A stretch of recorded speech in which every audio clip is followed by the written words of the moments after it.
ആശുപത്രികളെ സഹായിക്കാനാണ് സമരം, പ്രതിപക്ഷം തെരുവിൽ സമരം നടത്തുന്നത് എന്നുള്ളതാണ് CPM-ന്റെ നിലപാട്. പാർട്ടി മുഖപത്രം മുഖപ്രസംഗത്തിൽ എഴുതിയ അതാണ്. പാർട്ടി സംസ്ഥാന സെക്രട്ടറി പറഞ്ഞുകൊണ്ടിരിക്കുന്നത് അതാണ്. CPM-ന്റെ മന്ത്രിമാർ പറഞ്ഞുകൊണ്ടിരിക്കുന്നത് അതാണ്. അതേ മന്ത്രിമാർ തന്നെ ഈ പറയുന്ന കോർപ്പറേറ്റ് ആശുപത്രിയിൽ പോയി ചികിത്സിക്കും. എങ്ങനെ? സ്വന്തം പൈസക്കല്ല, സർക്കാർ പൈസക്ക്.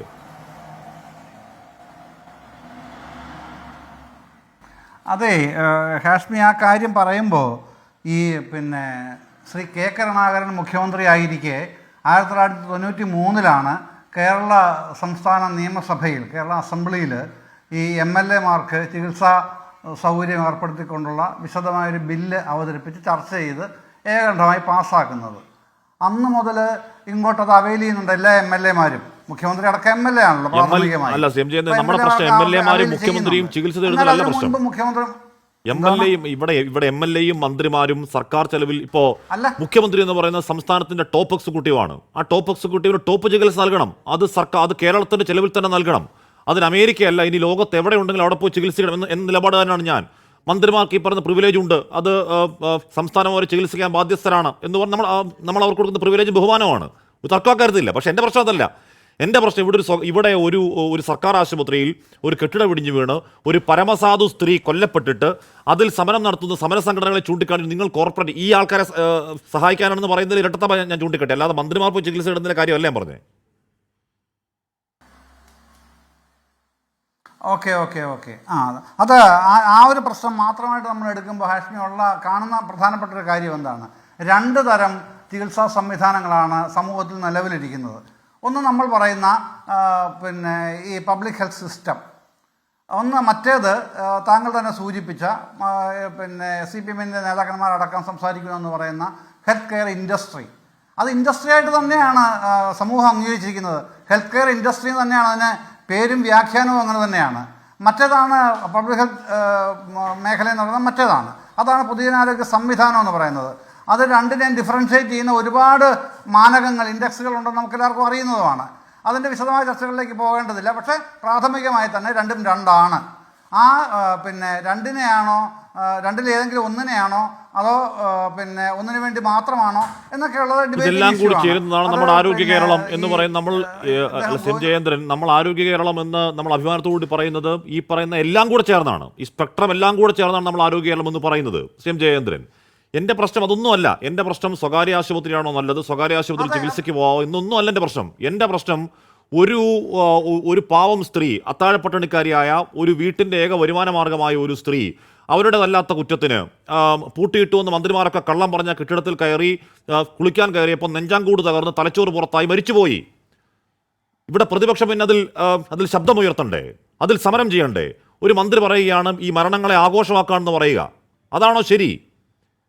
അപ്പം അതിന് പറയുന്ന ഒരു ന്യായമാണ്, ഒരു ആത്മാർത്ഥയില്ലാത്ത ന്യായമാണ്. അത് കോർപ്പറേറ്റുകാരെ ഹെൽപ്പ് ചെയ്യാനാണ്. മന്ത്രിമാർ മൊത്തം കോർപ്പറേറ്റിൽ പോയിട്ട് എന്ത് ഹെൽപ്പിനെ പറ്റിയാണ് പറയുന്നത്? അല്ല, അതിന് താങ്കൾ ഹാഷ്മി പറഞ്ഞ ഈ ആസ്പെക്റ്റിൽ തന്നെ ആണെങ്കിൽ തന്നെയും, അതാണെങ്കിൽ പോലും അതിലും 2 ഭാഗമുണ്ടല്ലോ. ഒന്ന്, ഇതിൻ്റെ എന്താണ് ഉദ്ദേശിക്കുന്നത്? മോറൽ ഇഷ്യൂ ആണോ, അതോ ഗവൺമെൻറ് റെസ്പോൺസിബിലിറ്റി ആണോ, അതോ ഹെൽത്ത് ഇഷ്യൂസ് ആണോ? ഈ 2 കാര്യങ്ങൾ അവിടെ നിൽക്കുന്നുണ്ടല്ലോ. ഇതിൻ്റെ അകത്ത് മോറൽ സൈഡ് ആൻഡ് ഹെൽത്ത് ഇഷ്യൂസിനെ ഒരു ഭാഗമായി കണ്ടുകൊണ്ടുള്ള പ്രശ്നങ്ങൾ കഴിഞ്ഞ 5 ദിവസമായിട്ട് താങ്കൾ പറഞ്ഞതുപോലെ തന്നെ നടക്കുന്നുണ്ട്. മറുഭാഗത്ത് അതുമായി ബന്ധപ്പെട്ടിട്ടുള്ള മറ്റ് പ്രശ്നങ്ങൾ ആണെങ്കിൽ അത് വേറൊരു ഭാഗത്താണ് നിൽക്കുന്നത്. അതിൻ്റെ അകത്താണല്ലോ ഈ പറയുന്ന ഈ ഹെൽത്ത് ഇഷ്യൂവിലല്ല, മോറൽ ഇഷ്യൂവിലും അല്ല, മറ്റൊരു തരത്തിൽ കാര്യങ്ങൾ കാണുന്ന ആൾക്കാരുമുണ്ട്. ഏതായാലും അതവിടെ നിൽക്കട്ടെ. അത് ഞാൻ പറയുന്ന അതല്ല. അങ്ങനെ ഉണ്ടെങ്കിൽ തന്നെ ആവർത്തിച്ച് പറയുകയാണ്, അങ്ങനെ ഉണ്ടെങ്കിൽ അതിന് എന്ത് പ്രശ്നപരിഹാരമാണ് പ്രതിപക്ഷം മുമ്പോട്ട് വെക്കുന്നത്? വിദ്യാർത്ഥി സംഘടനകൾ മാത്രമല്ല, മുതിർന്ന രാഷ്ട്രീയ നേതാക്കളടക്കം, UDF അടക്കം എന്ത് പ്രശ്നപരിഹാരമാണ് മുമ്പോട്ട് വെക്കുന്നത്? നമ്മൾ കാണുന്നതാണല്ലോ. പ്രശ്നപരിഹാരം ആരോഗ്യമന്ത്രി രാജിവെക്കുക എന്നുള്ളതാണ്. രാജിവെക്കുന്നതാണോ പരിഹാരം എന്നുള്ളതാണ് മറുചോദ്യം വരുന്നത്. ആ മറുചോദ്യത്തിൽ എപ്പോഴും തർക്കിക്കുന്ന പ്രശ്നം അതെ അത് മാത്രമാണ് എന്നാണ് ഈ ഗവൺമെൻറ് വിമർശകർ, വിരുദ്ധർ എന്ന് ഞാൻ പറയില്ല, ഗവൺമെൻറ് വിമർശകർ ആവശ്യപ്പെടുന്നത്. അത് തന്നെയാണ് ഏക പോംവഴി. അതാണോ പോംവഴി എന്നുള്ളതാണ് ഞാനും ചർച്ച ചെയ്യുന്നത്. തന്നെയാണ്. അത് മാത്രമല്ല പോംവഴി, അതൊരു പോംവഴി ആയിരിക്കാം. പക്ഷേ അത് മാത്രമാണ് എല്ലാ പ്രശ്നത്തിനെയും പോംവഴി എന്ന് പറയുന്നിടത്താണ് ഒരു രാഷ്ട്രീയ ലക്ഷ്യം വരുന്നതും കൗശല രാഷ്ട്രീയം പുറത്തു വരുന്നതും അവിടെയാണ്. അതാണ് എൻ്റെ തർക്കം. എൻ്റെ വിയോജിപ്പ് അവിടെയാണുള്ളത്. അല്ലാതെ അവർ ഉന്നയിക്കുന്ന പ്രശ്നങ്ങൾ അടിമുടി പെശകാണെന്നോ അത് ഏതെങ്കിലും സ്വകാര്യ മേഖലയെ താങ്ങി നിർത്താൻ വേണ്ടിയാണ് എന്നുള്ള ആരോപണം ഇവിടെ പ്രശ്നം അല്ല. ശ്രീ എം ജയചന്ദ്രൻ ദീർഘകാലം മാധ്യമപ്രവർത്തനം ചെയ്ത് താങ്കൾക്ക് അറിയാത്തതല്ല ഇടതുപക്ഷത്തിന്റെ സമരങ്ങൾ. സോളാർ കേസിൽ എന്തായിരുന്നു മുദ്രാവാക്യം? മുഖ്യമന്ത്രി രാജിവെക്കുക എന്നതിനായിരുന്നു മുദ്രാവാക്യം.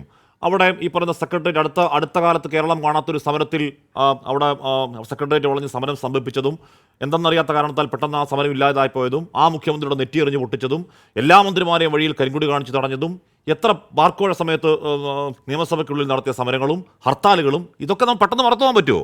അങ്ങനെ സമരം ചെയ്തു വന്ന ഒരു സംഘടന ഇവിടെ ഒരു സാധു സ്ത്രീ എന്താണ് അവർ കൊല്ലപ്പെട്ടു, രക്തസാക്ഷിയാണ് അവർ കൊല്ലപ്പെട്ടപ്പോൾ പ്രതിപക്ഷം സമരം ചെയ്യാൻ പിന്നെ ഒരു നാട് പ്രതിപക്ഷം എന്തിനാണത്? ആഭാസ നൃത്തം, മരണവ്യാപാരികളുടെ ആഭാസ നൃത്തം, മരണം ആഘോഷമാക്കുന്നു എന്നൊക്കെ പറയുന്നതിന് അസഹിഷ്ണുതയുടെ പരകോടിയല്ലേ ശ്രീ എം ജയചന്ദ്രൻ? അത് ചെയ്യാൻ പാടുണ്ടോ ഒരു ഇടതുപക്ഷ സർക്കാർ, ഇടതുപക്ഷ സംഘടന?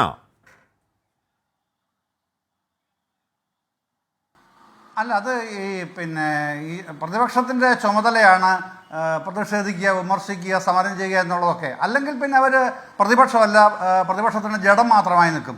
അതുകൊണ്ട് പ്രതിപക്ഷം വിമർശിക്കുന്നതോടും അത് ജനാധിപത്യത്തിൻ്റെ സൗന്ദര്യം തന്നെയാണ്. ഒരു സംശയമില്ലാതെ അടിവരയിട്ട് പറയേണ്ട കാര്യമാണത്.